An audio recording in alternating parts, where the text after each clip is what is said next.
ಬುಧವಾರ ಸಂಚಿಕೆಯಲ್ಲಿ ನೀನಾದನ ಸೀರಿಯಲು ಏನೇನೆಲ್ಲ ಆಗುತ್ತೆ ಅಂತ ಹೇಳ್ತೀನಿ ನೋಡಿ. ಒಂದು ಪುಟ್ಟ ಪ್ರೊಮೋ.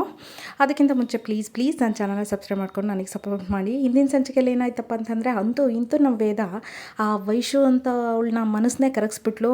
ಈ ಮನೆಯವರು ಚುಚ್ಚು ಮಾತಾಡೋದನ್ನು ನಿಲ್ಲಿಸ್ತಾರೆ. ನಾನು ಫಸ್ಟಿಗೆ ಮನೆಗೆ ಬಂದಾಗಲೂ ಅಷ್ಟೇ ನನಗೆ ಮಾವ ತುಂಬಾ ಚುಚ್ಚು ಮಾತಾಡ್ತಿದ್ರು. ಇವಾಗಲೂ ಹಂಗೆ ಆಡ್ತಿದ್ದಾರಾ? ಇಲ್ವಲ್ಲ, ಎಲ್ಲ ನಿಲ್ಲಿಸಿದ್ದಾರೆ. ಎಲ್ಲರೂ ನನ್ನ ಜೊತೆ ಚೆನ್ನಾಗಿ ಮಾತಾಡ್ತಾರೆ, ಚೆನ್ನಾಗಿರ್ತಾರೆ. ನಿನ್ನೂ ಹಾಗೆ ಸ್ವಲ್ಪ ದಿನ ಟೈಮ್ ತಗೊತಾರೆ ಅಷ್ಟೇ. ವೈಶು ಕಾಯಬೇಕು, ಆ ಸಮಯ ಬರೋವರೆಗೂ. ಸಮಯ ಎಲ್ಲದನ್ನು ಸರಿ ಮಾಡುತ್ತೆ ಅಂತ ಹೇಳ್ಬಿಟ್ಟು ಅಂಥ ವೈಶುನ ಚೇಂಜ್ ಮಾಡಿಬಿಡ್ತಾಳೆ. ಸಮಯ ಬರೋವರೆಗೂ ನನಗೆ ಸಾಂತ್ವನ ಹೇಳೋಕ್ಕೆ ಯಾರಾದರೂ ಬೇಕಲ್ವ, ಅದಕ್ಕೆ ಯಾಕೋ ನೀವು ನನ್ನಿಂದ ದೂರ ಆಗ್ತಿದ್ದೀರಾ ಅಂತ ನನಗೆ ಮನಸ್ಸಿಗೆ ತುಂಬ ಬೇಜಾರಾಗ್ತಿದೆ ಅಂತ ಅಂತಾಳೆ.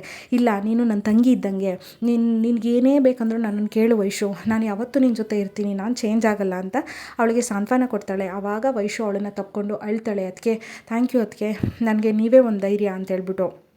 ಅಲ್ಲದೆ ಗುಲಾಬಿ ಕೂಡ ಮನೆಗೆ ಎಂಟ್ರಿ ಕೊಟ್ಟೋಗಿರ್ತಾಳೆ. ದಾಮೋದರನ ಆಶೀರ್ವಾದ ತಗೊಂಡಿರ್ತಾಳೆ. ವೀರನಿಗೆ ಪಿಕಾ ಪಿಕಾ ಪಿಕಾ ಪಿಕಾ ಅಂತಿರುತ್ತೆ ಮನಸ್ಸು. ಎಲ್ಲಿ ಹೇಳ್ತಾಳೋ, ಎಲ್ಲಿ ನಮ್ಮ ವಿಷಯ ಎಲ್ಲ ಫೋಟೋ ಎಲ್ಲ ತೊಗೊಂಡು ವೀಡಿಯೋನೆಲ್ಲ ತೊಗೊಂಡು ಬಂದಿರ್ತಾಳೆ. ವೇದನ ಎದುರಿಗೆ, ದಾಮೋದರನ ಎದುರಿಗೆ, ಮನೆಯವರೆಲ್ಲ ಎದುರಿಗೆ ಎಲ್ಲಿ ಇದನ್ನೆಲ್ಲ ತೋರಿಸ್ಬಿಡ್ತಾಳು ಅಂತ ಹಾಗೆ ಡವ ಅಂತಿರುತ್ತೆ. ಆದರೆ ದುಡ್ಡಿನ ಪೆಂಡಿ ಎಸ್ದಿದ ತಕ್ಷಣ ಆಮೇಲೆ ವಿಚಾರಿಸ್ಕೊಂಡ್ರಾಯ್ತು ಅಂತ ಸದ್ಯಕ್ಕೆ ಇದನ್ನು ತೊಗೊಂಡು ಹೋಗ್ಬಿಡೋಣ ಅಂತ. ಸರಿ ಆಯಿತು, ಇನ್ನೊಂದ್ಸಲಿ ಬರ್ತೀನಿ ಅಂತ ಹೇಳ್ಬಿಟ್ಟು ವೇದನ ನಂಬರ್ ತೊಗೊಂಡು ಹೋಗಿರ್ತಾಳೆ. ಬ್ಲ್ಯಾಕ್ ಮೇಲ್ ಮಾಡ್ಬೋದಲ್ವಾ ಇನ್ಮೇಲೆ, ಅವನೇನಾದರೂ ಹೆಚ್ಚು ಕಮ್ಮಿ ಹಾಗೆ ಹಿಂಗೆ ಮಾಡಿದ್ರೆ ವೇದನ್ ಫೋನ್ ಮಾಡಿ ಬ್ಲ್ಯಾಕ್ ಮೇಲ್ ಮಾಡೋಣ ಅಂದ್ಬಿಟ್ಟು ನಂಬರ್ ತೊಗೊಂಡಿದ್ದೀನಿ, ನಾನು ಪರ್ಸ್ನಲಾಗಿ ನಿಮಗೆ ಫೋನ್ ಮಾಡ್ತೀನಿ ಅಂತ ಹೇಳ್ಬಿಟ್ಟು ಗುಲಾಬಿ ಕೂಡ ಅಲ್ಲಿಂದ ಹೋಗಿರ್ತಾಳೆ. ಇವತ್ತಿನ ಸಂಚಿಕೆಯಲ್ಲಿ ನೆಕ್ಸ್ಟ್ ಪ್ರೋಮೋ ಏನಾಗುತ್ತಪ್ಪ ಅಂತಂದರೆ, ಇಲ್ಲಿ ವೇದ ವಿಕ್ರಮ್ ಇಬ್ಬರು ರೂಬಲ್ಲಿ ಅದೇ ಮಾಮೂಲಿ ಜಗಳ ಸ್ಟಾರ್ಟ್ ಮಾಡಿರ್ತಾರೆ.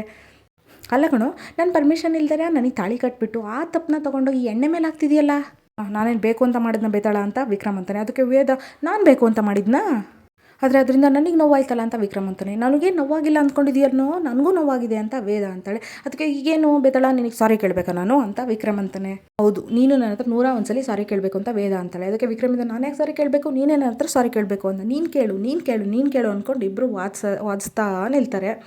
ಆಮೇಲೆ ಆ ಕಡೆ ಒಬ್ಬರು ಮುಖ ಮಾಡ್ಕೊಂಡು ಈ ಕಡೆ ಒಬ್ಬರು ಮುಖ ಮಾಡ್ಕೊಂಡು ನಿಲ್ತಾರೆ ಸಿಟ್ಟಿನಲ್ಲಿ. ಅದಾದಮೇಲೆ ಸ್ವಲ್ಪ ಹೊತ್ತಾದಮೇಲೆ ನಾನು ಕೇಳಲ್ಲ ಕಣೆ ಅಂದ್ಕೊಂಡು ಆ ಕಡೆ ತಿರುಗ್ತಾರೆ. ಅದಾದಮೇಲೆ ಸ್ವಲ್ಪ ಹೊತ್ತು ಬಿಟ್ಬಿಟ್ಟು ಇಬ್ಬರು ಸಾರಿ ಅಂತ ಇಬ್ಬರು ಒಂದೇ ಸರಿ ಸಾರಿನ ಕೇಳ್ತಾರೆ. ಹಾಗೆ ಸ್ವಲ್ಪ ಹಾಗೆ ಕಣ್ಣಲ್ಲಿ ಕಣ್ಣಿಟ್ಟು ನೋಡ್ತಾರೆ. ಇದಿಷ್ಟು ನೋಡಿ ಮುಂದಿನ ಸಂಚಿಕೆಯ ಪ್ರೊಮೋ. ತುಂಬ ಚೆನ್ನಾಗಿದೆ ಸೀರಿಯಲ್ಲು. ದಯವಿಟ್ಟು ಚಾನಲ್ ಸಬ್ಸ್ಕ್ರೈಬ್ ಮಾಡಿಕೊಂಡು ನನಗೆ ಸಪೋರ್ಟ್ ಮಾಡಿ. ನೆಕ್ಸ್ಟು ಇನ್ನೊಂದು ಸಂಚಿಕೆಯಲ್ಲಿ ಏನೇನೆಲ್ಲ ಆಗುತ್ತೆ ಅನ್ನೋದನ್ನು ನಾನು ಹೇಳ್ತೀನಿ. Thank you so much. Bye ಎಲ್ರಿಗೂ.